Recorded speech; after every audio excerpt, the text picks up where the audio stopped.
Hey there, it's Nina with Walla Stamping. Thanks for joining me today. This is the project we're going to be making.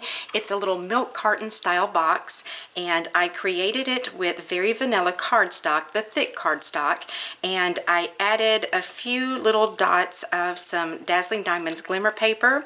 I used some Berry Burst cardstock as well as some of the Berry Burst finely woven ribbon, and just made this into sort of a milk carton style box. So I'm going to sit this over to the side and show you what you're going to need to create this box. I first of all have a piece of the thick Very Vanilla. This is cut to 9.5 by 8. A piece of Berry Burst cardstock. It's 2.5 inches square. And then I just have a scrap of the Dazzling Diamonds glimmer paper, and this is probably about 4.5 inches long and a couple and a half inches wide.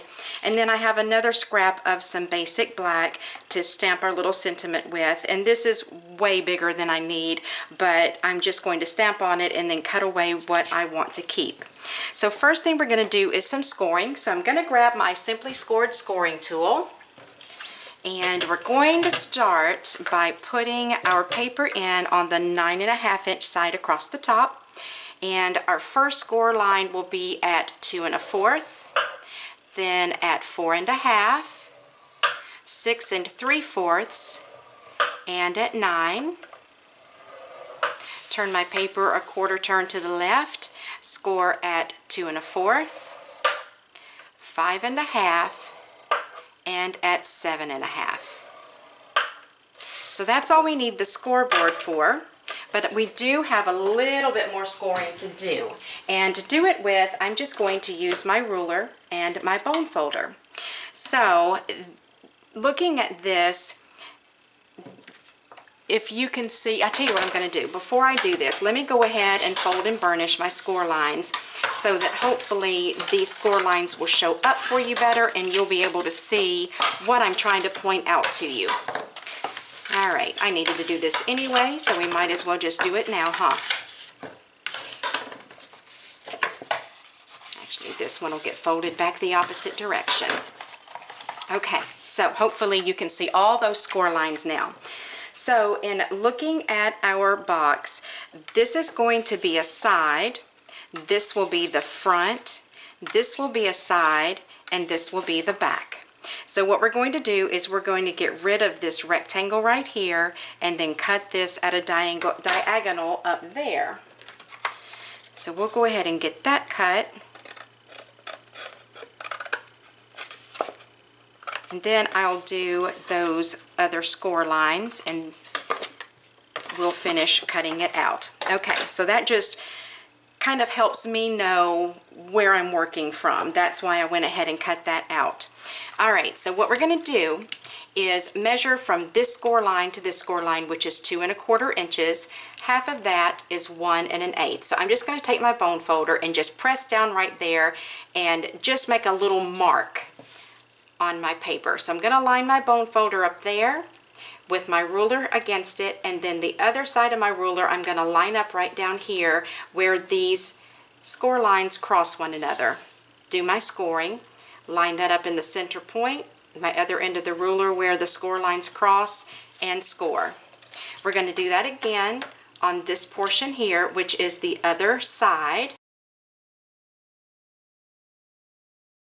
Going to cut straight up each of these score lines and stop when I reach the first horizontal score line.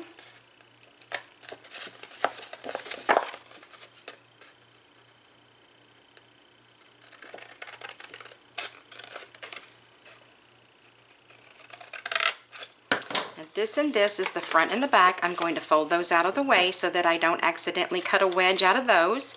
And my two little sides, I'm going to cut a wedge out of these little panels right down here. It just makes it easier to get your box assembled when you don't have some extra paper in the way. Alright, so when you're done, this is what your paper is going to look like. Let me move that out of the way. Alrighty, so now we're ready for stamping. The bundle that I'm going to be using is the Oh So Eclectic, and this is the Thinlet set. This is the stamp set. The stamps I'm going to be using is this flower and this leaf here, and then I'm going to be using this flower Thinlet, which will cut that out. So I have my flower mounted on a clear block C. The colors that I'm going to be stamping with is Powder Pink, Berry Burst, and Lemon Lime Twist. I'm going to start out with my Powder Pink and my floral image, and I'm just going to randomly stamp this flower all over my paper.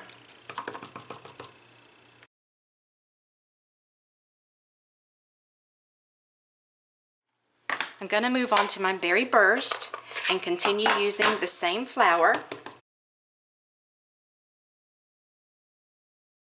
Then I'm going to grab my leaf stamp and my Lemon Lime Twist, and I'm going to fill some of these leaves in between some of the flowers.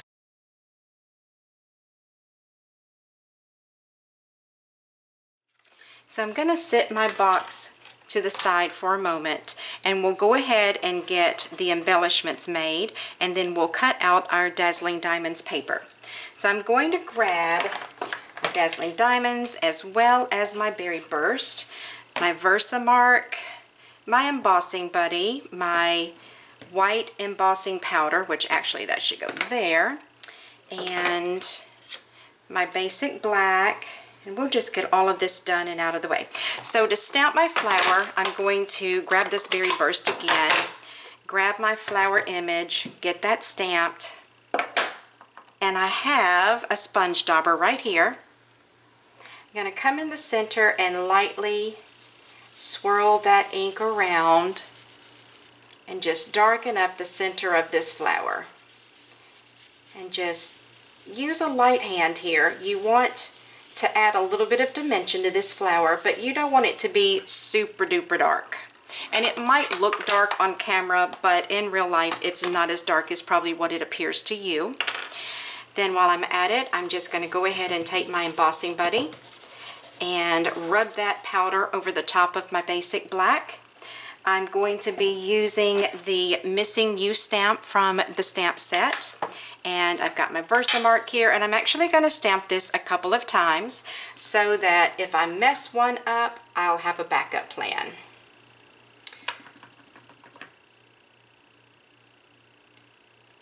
Okay, it's hard to tell sometimes how well the Versamark did.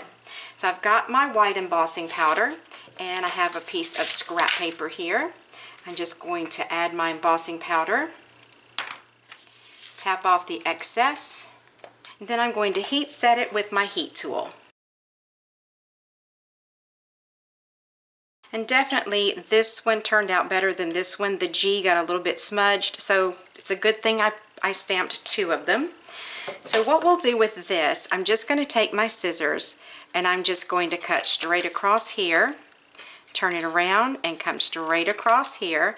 Now it's a little bit wonky looking, but that's okay because we're going to be cutting it some more. I'm going to cut straight up there and then cut those 2 points in to meet it, and then I'll just cut this straight right here.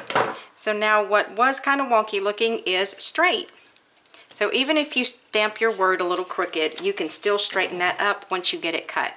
So I'm going to sit that to the side. I'm going to grab my Big Shot, and so I've got my Thinlit here.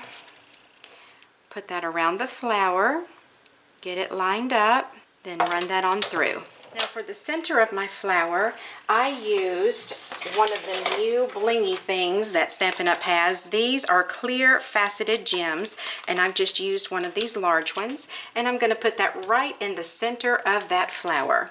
They're self-adhesive, so you don't have to worry about adding any adhesive to it. So I've got all of my elements now. Let's go ahead and punch out our Dazzling Diamonds glimmer paper. So I'm using my 1/2" circle punch to do some of these with, and I'm just going to punch several of them. Then I also have just a heavy duty hole punch. This is a 1/4 inch hole. It's sort of like the Crocodile, but this is We Are Memory Makers brand.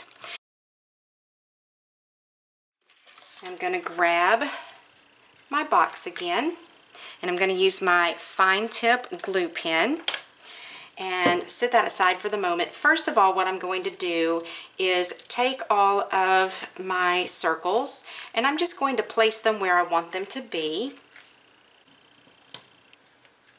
Then after I get them all placed, I'll come back in with my fine tip glue pen and I'll just put a dot of adhesive where I want those to go and stick them all down. So I'll get this done. When I'm finished, I'll be back. Okay, I've let my box sit for just a bit, and hopefully all of that glue has had time to set up and get dry. So I'm going to use my fast fuse and run a strip right down this little tab on the side of the box. I'm going to fold that in. And you can see I got some ink on the inside of my box. I should have paid closer attention to that. So all of those dots are not quite adhered yet. So probably you should let it sit for maybe about 5 minutes. I didn't allow mine to sit that long, and all of my little dots are not quite dry yet. All right, so this should be the back of the box. However, the front of the box does not have a flower centered in it, so I'm going to allow this to be the front of the box so I can put a flower right there. So I'm going to fold this up and this side tab up. Take my fast fuse and run a couple of strips on there. Open my box, fold the first side flap in, and then the side flap with the adhesive I'll fold in second. Then fold in the back flap, then the front flap. Alrighty. Then where you have those little diagonal or triangular shaped score lines, you're going to push in right there and then squeeze your box together. Give that a good little pinch.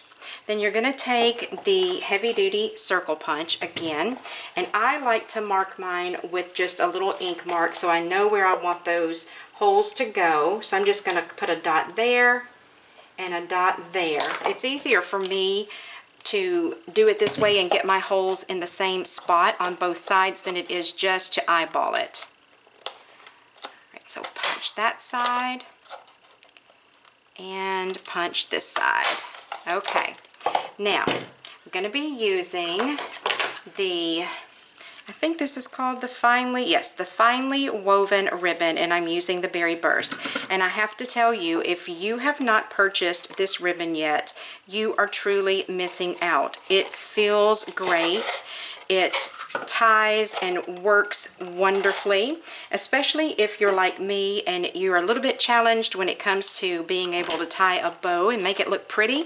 This ribbon makes it so easy.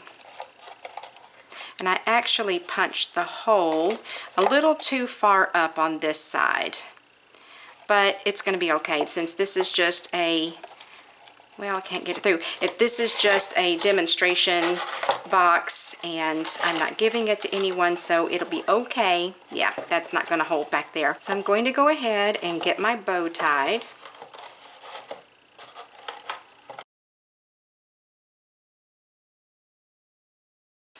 I'm going to use my bone folder and come in here and just fluff that up a little bit. Now I'm going to take this flower that I cut out, use a couple of Stampin' Dimensionals, which are laying around here somewhere. Here they are. And I'm going to put a couple on the back of this and stick it right on top of that flower that's stamped.